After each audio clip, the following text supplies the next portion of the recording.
we're diving into an audio journal.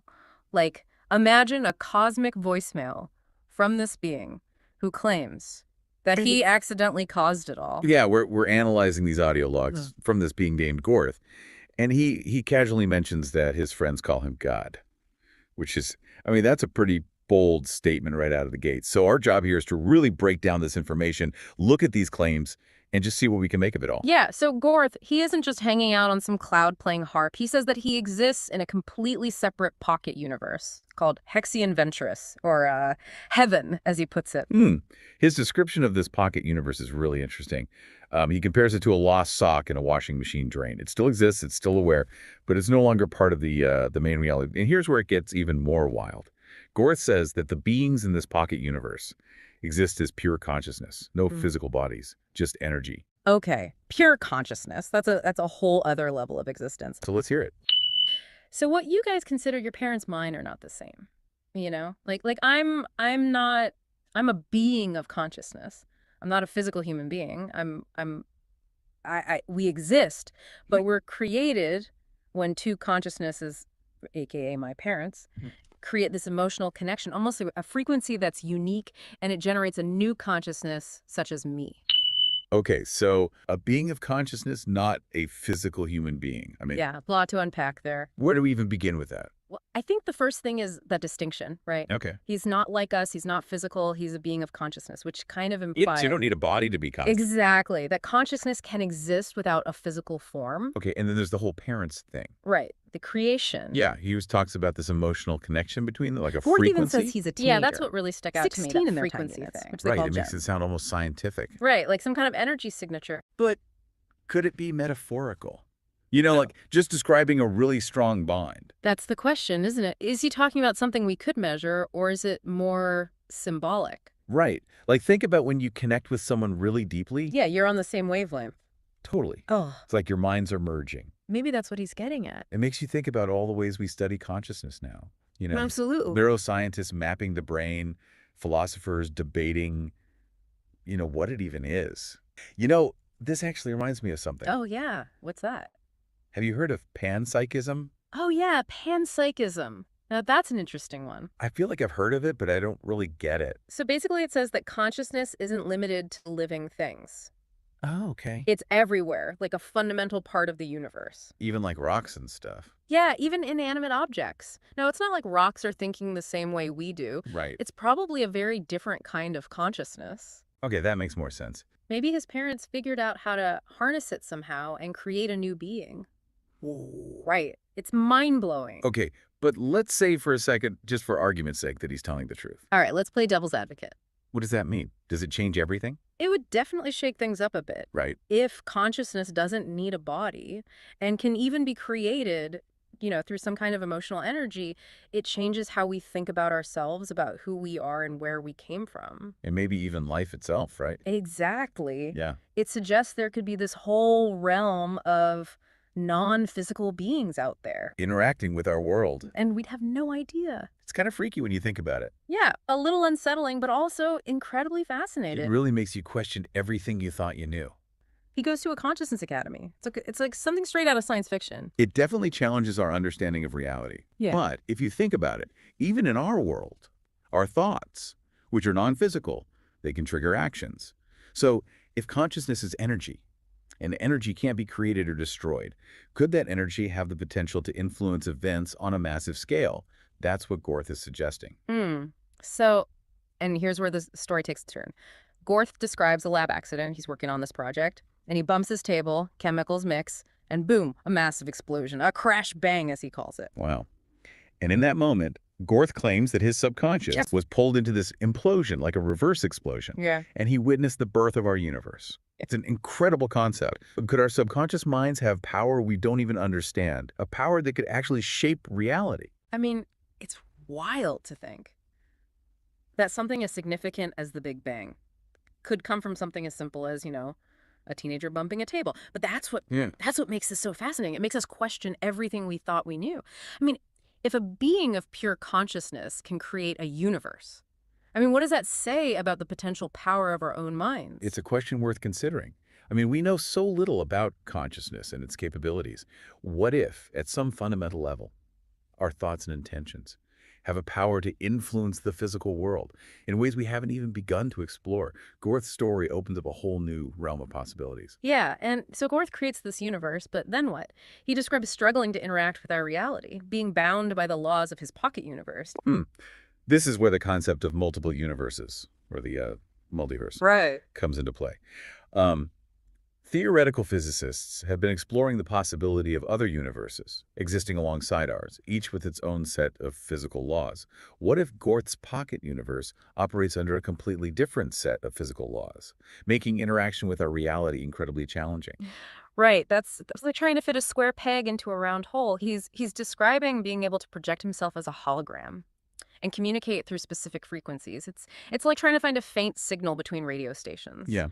It raises the question of what those frequencies might be. Mm. Are we talking about electromagnetic waves, quantum entanglement, Hmm. or something we haven't even discovered yet? If Gorth is communicating across such vast distances, it suggests he's tapping into something beyond our current scientific understanding. Right, and he's not just listening. He's sending things, even creating things, and sending them to our universe. What could that possibly mean? It's an intriguing claim. If we consider the possibility that consciousness is a form of energy, and energy can be transferred, perhaps Gorth is suggesting he can manipulate energy in ways that allow him to influence our reality. But what form that influence takes is a mystery we'll have to explore further. Hold on. Because it sounds like we're about to go even deeper down the rabbit hole. This is just the beginning of Gorth's story, and there's so much more to unpack. Okay, so we've got this being of pure consciousness existing in a pocket universe who claims to have accidentally created ours, and now he's saying he can not only observe us, but also send things to our universe. My head is spinning. It is. It's a lot to take in, but let's try to unpack it systematically. The idea of sending something across such vast distances, potentially even across different dimensions, raises questions about the very fabric of reality. Exactly. Like, what is he sending? And how is that even possible if he's bound by the laws of his own universe? Well, remember how we described his pocket universe being like a drain? Well, he mentions other drains, other pocket universes, each with its own unique set of laws. So instead of parallel universes running alongside ours, these are like bubbles tucked away within reality, each with its own separate origin and set of rules. Precisely, and that raises some fascinating questions about time. If these pocket universes are truly separate, could time flow differently in each one? Could there be universes where time doesn't exist at all? Whoa, time not existing. That's blowing my mind. But let's get back to Gorth. He's observing us, but how? He can't exactly pop over for a coffee date. Well, he describes projecting himself as a hologram, a kind of phantom observer. If we consider the theories of quantum entanglement, where particles can be linked across vast distances, perhaps there's a way for him to project his consciousness in a similar way. So like a cosmic drone but made of pure energy, that's seriously stealthy. Yeah, and don't forget he mentioned communicating through specific frequencies. What if he's tapping into something beyond our traditional senses? What if he's accessing information on a quantum level, reading the very fabric of our reality? Wait, hold on. Are we saying he could be reading our minds? That's getting a bit spooky, isn't But it? it's certainly within the realm of possibility. If consciousness is a form of energy, and energy can be transmitted and received, who's to say what the limits of that communication might be? Perhaps he's accessing a level of reality we haven't even begun to comprehend. Okay, so he's observing us, potentially even reading our thoughts, but then he drops this bombshell about sending things to our universe. If he can observe, could he also influence? It's like that idea of we are the universe experiencing itself, but what if we're also the universe being shaped by something beyond our understanding? That's a profound thought. What if our thoughts or actions are being subtly influenced by forces from these other realities? It challenges our whole understanding of free will. All right, I need a moment to process this. We've gone from a lab accident creating our universe to a being of pure consciousness potentially influencing our thoughts and actions. It is a lot to wrap our heads around. But this is the nature of exploration, isn't it? We push the boundaries of knowledge, and sometimes those boundaries lead us to places we never expected. And where do we go from here? If our universe was a cosmic accident, does that make our existence meaningless? Are we just random byproducts of some interdimensional mishap? That's a question philosophers have grappled with for centuries. But let's consider this. Even accidents can have profound impacts. Think of the discovery of penicillin, a chance observation that revolutionized medicine. I see your point. Maybe it's not about how our universe began, but what we do with it. Exactly. Maybe Gorth's accident was just the spark, and it's up to us to write the rest of the story.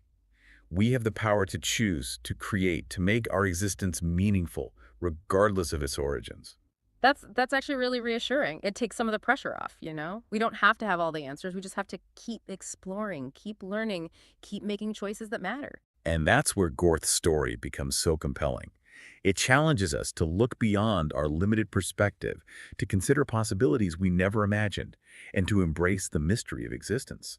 So we've gone from an accidental Big Bang to potentially mind-reading, universe-influencing beings of pure consciousness, and this is just the beginning. I have a feeling the next part of Gorth's journal is going to be even wilder. Wow, we've journeyed through some pretty wild concepts in this deep dive.